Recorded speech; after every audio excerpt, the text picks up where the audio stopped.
Layunin ng DNR na muling buhayin ang naghihingalong lawa ng Laguna dahil na rin sa maling paggamit sa lawa. Unti-unti na itong namamatay.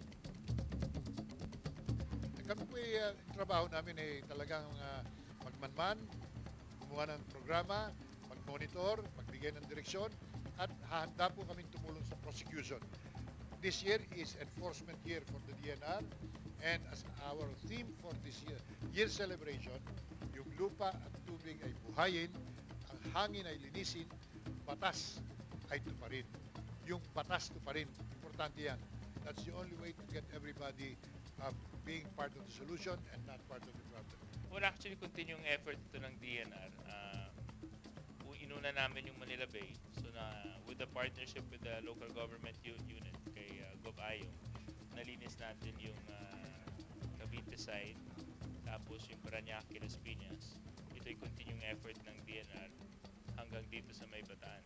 Alam niyo naman, June, meron tayong Supreme Court ruling na kinakailangan nating ibalik ang Manila Bay into SP level, meaning fit for swimming and recreational purposes. So itong mga illegal structures na to ay kasama sa cleansing effort na ginagawa ng DNR. Ngayon, pagdating sa paglilinis ng Manila Bay, hindi natin pwedeng pag-usapan Manila Bay lang na hindi natin iti-take into consideration ang Pasig River at Laguna Lake. Kaya po tayo nandito ngayon sa Laguna Lake. Napakalaki po ng problema ng ating lawa ngayon pagdating sa illegal structures na nakakaprorbisyo sa buong buhay ng lawa.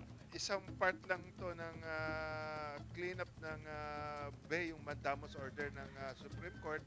Ang order ng Secretary is to clean up Manila Bay from Cavite down to Zambales.